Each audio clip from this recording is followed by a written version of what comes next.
48J, the 25th of October 2022, and I've made 2 videos this morning, and I'm going to make another one from this location, and it's just the way the thing is. I have to make them wherever I can, and I want to deal here with open fires, turf and wood, and the claim that 1,200 people a year die as a result of them. Now, Joe Finnegan of Shannonside Northern Sound, the local radio station in the North Midlands and North East, was on about when he was young. He was a member of a big family, and he had to work in the bog cutting turf, and he found it to be drudgery. And he speaks of his mother, which thankfully is still with us. He's about 50. He's 56 years old, and so she's his mother, and apparently she's healthy as well. So clearly there was a lot of turf burnt in that Finnegan house. There was a big family, and clearly it was being burnt in a cooker, open fires or whatever, and yet I don't see any ill effects with that particular family. We all know, of course, the lung disease is smoking. A lot of it is smoking. I mean, I go to some Dublin hospitals to visit people or various things, and you will see out on the open area people coming out to smoke, and oxygen tanks on their back where their lungs are gone, and them having a cigarette.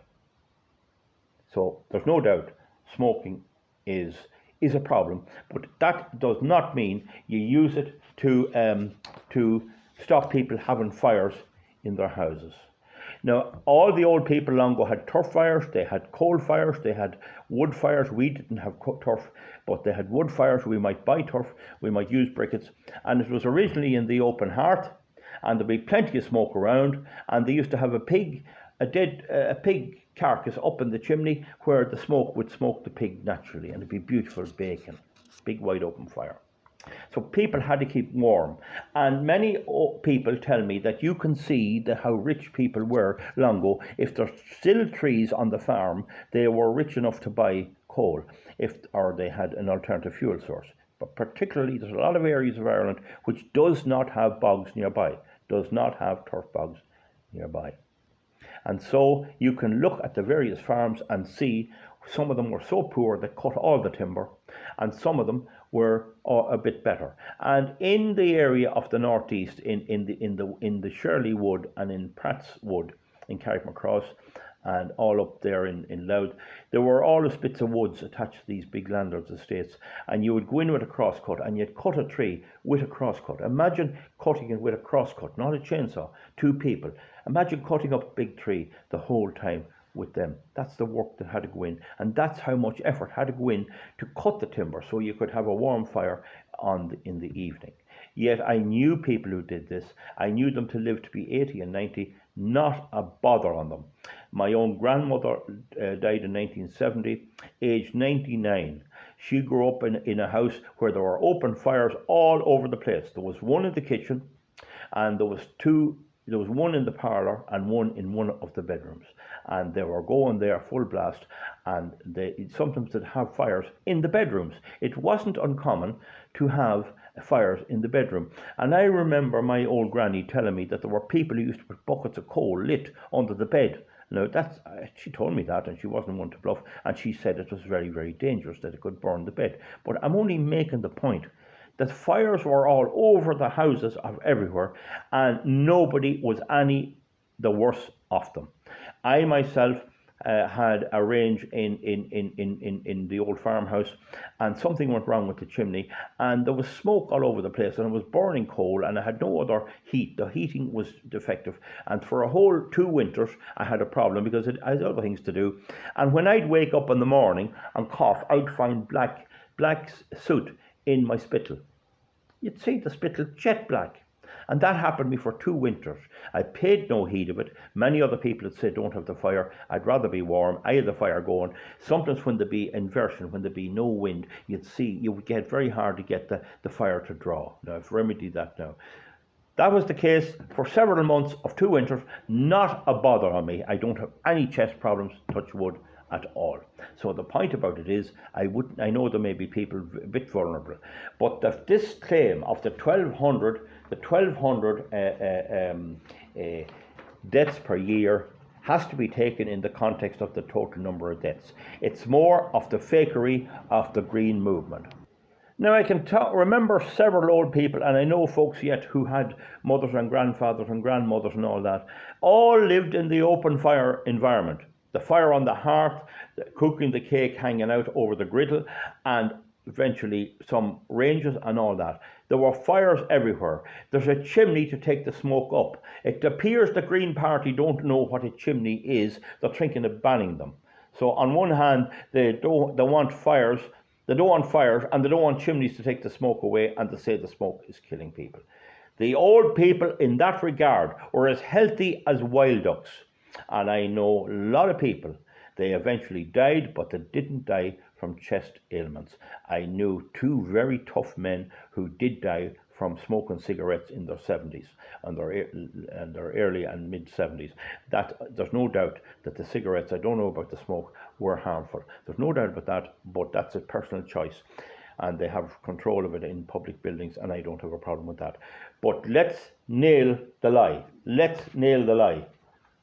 This claim that there are 1,200 people a year dying is nothing more than a frightening exercise by the New World Order and the hidden agenda that's trying to rule our lives with their cultural, Marxist, mass migration, woke, LGBTQ, excessive, and all of this is all part of proving they can control us.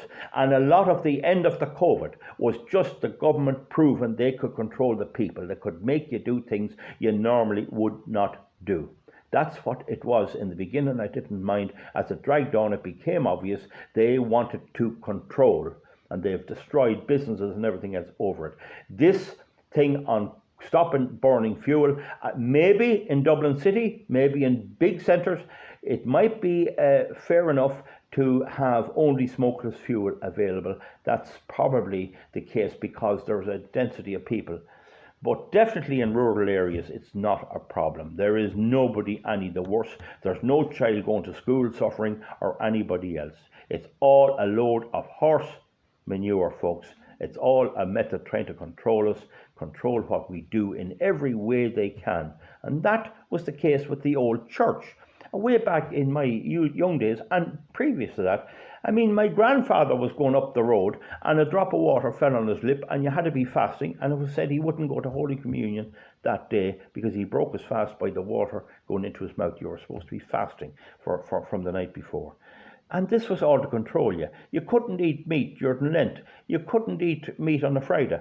And people had nothing to eat anyway. It was only eggs anyway they had, and bacon. So the thing about it is, the smoke at the fire was used to smoke the pig. They'd kill a pig at every farm, and they'd hang the carcass up, and it'd be lovely smoked bacon. So the point about it is, you can see that if we were left alone, we would live with our fuel. We would keep warm in the winter. Nothing as cosy as a nice fire, and nothing wrong with it. It's burnt in Garda stations, long ago. It's burnt everywhere, and this is just an effort to put it out of mind. Because when you go to a house, you see a fire. If it's oil fired, you don't see it, yet the fumes are going up somewhere else. So this is all part of the massive green lie that I am trying to debunk.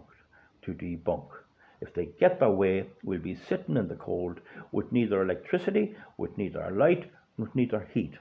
And that is driving us back to prior to my great-grandparents' time. At least the great-grandparents had a fire. They had a Tilly lamp, and they had outdoor lamps. At least they had that. But now you won't have electricity, you won't have fuel, you won't have any of the home comforts. You'll be sitting in your house with nothing. You may have water, and that's it. And that is a return to pre-industrial times. I think I said it already there. It was known long ago and can be known yet who was rich and who was poor by the amount of trees on the ditches, on the hedges today. If there's a lot of trees, that proves that they were able to buy coal, and if there was no trees, it proves they were cutting the trees down, and that can be seen. So folks, that's it on 9 minutes.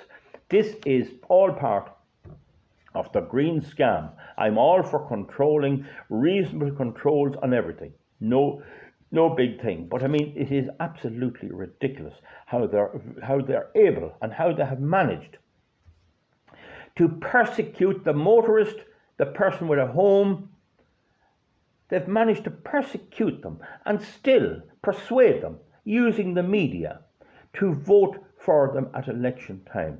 This is the big question of our time, because the data centers, the air grid in them, they have very few votes. They're usually living in America and away from here. And yet they can get the benefit of government policy, while the Irish people are told, go to hell. This is the mystery of our times that we need to bring into discussion, and we need to have a debate on it. If we can't get it on public media, we can have it among ourselves. This is the reality. They want you with nothing. There is no crisis of health from fires, none whatsoever. I've been in dusty environments, coal fire all my life. Now, maybe if you spent your whole life in it, there's not a bother on me. No one ever got as much as me. I have family, I have relations, neighbours, and they're all in their relation to their health. If they don't smoke, they're as healthy as wild ducks. And that is the situation. Folks, give me a thumbs up or a thumbs down, and we'll see you back for something else soon. Bye. I mean a thumbs up if you agree, a thumbs down if you disagree. Goodbye.